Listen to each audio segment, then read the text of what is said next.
अस्सलाम वालेकुम, कैसे हैं आप सब। मैं हूं Saira Gulzar. Welcome back to my channel. आज हम बहुत ही मज़ेदार चटपटा आम का अचार बनाएंगे, वो भी 10 मिनट में। ज़्यादा टाइम भी नहीं लगेगा और ज़बरदस्त सा अचार तैयार हो जाएगा। चैनल पर नए हैं सब्सक्राइब ज़रूर कीजिएगा। वीडियो अच्छी लगे इसे लाइक करें। तो चलें रेसिपी स्टार्ट करते हैं। आम का अचार बनाने के लिए यहाँ पे मैंने कच्चे आम लिए हैं 1 किलो। इनकी हमने कटिंग कर लेनी है। और जब भी इंस्टेंट अचार बनाया जाता है तो उसके लिए आम को बिल्कुल छोटे छोटे टुकड़ों में काटा जाता है। इसकी गुठली हम अलग कर लेंगे और छोटे छोटे क्यूब्स में इसकी कटिंग करेंगे। आम का अचार बनाते वक्त आप ध्यान रखें कि जो भी आम आप सेलेक्ट कर रहे हैं वो सख्त होने चाहिए, नरम नहीं होनी चाहिए उनकी स्किन। उससे अचार जल्दी ख़राब होगा और अच्छा बनेगा भी नहीं, क्योंकि उनमें खटास भी कम होती है और वो जल्दी ख़राब हो जाता है। छोटे छोटे टुकड़ों में आम को काट लेंगे। ये अचार स्पेशली दाल चावल के साथ और पराठे के साथ बहुत ही ज़बरदस्त लगता है। आप इसको घर में ज़रूर बनाइएगा। सारे आम की हमने कटिंग कर ली है। अब हम इसको बाउल में निकालेंगे और इसका एक तड़का बनाएंगे, जिससे ये बहुत ही जल्दी तैयार होगा और बड़ा ही मज़े का लगेगा। तड़का बनाने के लिए एक पैन में आधा कप ऑयल ऐड करेंगे। आप इस अचार को सरसों के तेल में भी बना सकते हैं। मैं कुकिंग ऑयल के साथ बना रही हूँ। टोटल इसमें 1 कप ऑयल जाएगा। हाफ जो ऑयल है वो हमने नेक्स्ट स्टेप में यूज़ करना है। तेल थोड़ा सा गर्म हो गया। अब इसमें मैंने कुछ लहसुन की कलियां ऐड कर दी हैं। लहसुन से अचार में बड़ा अच्छा टेस्ट भी आता है और ये काफ़ी हेल्दी भी होता है। ये तकरीबन 2 चम्मच कलियां थी। अगर लहसुन के जवे थोड़े से बड़े हैं तो आप उसको कम भी कर सकते हैं। लहसुन का जैसे ही थोड़ा सा कलर चेंज होता है इसमें मसाले शामिल करेंगे। 1 चम्मच भर के सौंफ ऐड करेंगे। दूसरी जो चीज़ इसमें जाएगी, 1 चम्मच राई दाना ऐड करेंगे और साथ में 1 चम्मच भर के मेथी दाना शामिल कर देंगे। मसालों को हमने बहुत ज़्यादा फ्राई नहीं करना, जस्ट हल्का सा भूनना है कि इनमें से खुशबू आने लगे। बहुत ज़्यादा जलाना नहीं है इनको।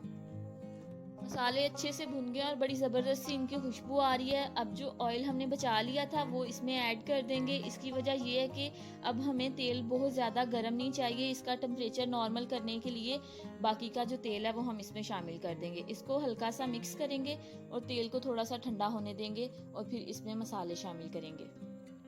मसाले हम कुछ यूँ लेंगे। 1 चम्मच कश्मीरी लाल मिर्च, 2 टेबल स्पून इसमें जाएगी कुटी हुई लाल मिर्च, 1 चम्मच भर के नमक, 1 टीस्पून हल्दी और 2 चम्मच भर के कुटा हुआ साबुत धनिया हम इसमें ऐड करेंगे। अचार में नमक और हल्दी की क्वांटिटी थोड़ी ज़्यादा ही जाती है। इससे अचार का कलर भी बड़ा अच्छा आता है और वो ख़राब भी नहीं होता। आप देख सकते हैं मसाले बिल्कुल भी सिजल नहीं कर रहे। हमने इनको सिर्फ गरम तेल में डाला है ताकि ये थोड़े से नरम हो जाएं और मज़ेदार हो जाएं। इनको हमने पकाना नहीं है। अब इसमें हम अपनी कटी हुई कैरी शामिल कर देंगे।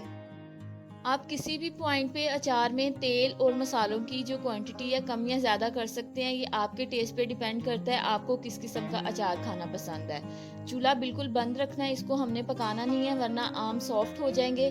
जो थोड़ा सा तेल गरम है बस उसी में हम मसालों के साथ अचार को मिक्स करेंगे और ज़बरदस्त सा हमारा अचार तैयार हो जाएगा। अब इसको मज़ीद मज़ेदार और इसकी शेल्फ़ लाइफ बढ़ाने के लिए मैं इसमें 4 चम्मच भर के सिरके के ऐड कर रही हूँ। इससे आपका अचार ख़राब नहीं होगा। तकरीबन 1 साल से भी ज़्यादा आप इसको इस्तेमाल कर सकते हैं। फ्रिज में रख के करना चाहते हैं आपकी चॉइस है। बाहर भी रखेंगे तो ये ख़राब नहीं होगा। अच्छे से मिक्स करेंगे और इसको ठंडा होने देंगे। जैसे ही ये रूम टेम्परेचर पे आ जाएगा हम इसको किसी भी बॉटल में भर के तो इस्तेमाल कर सकते हैं।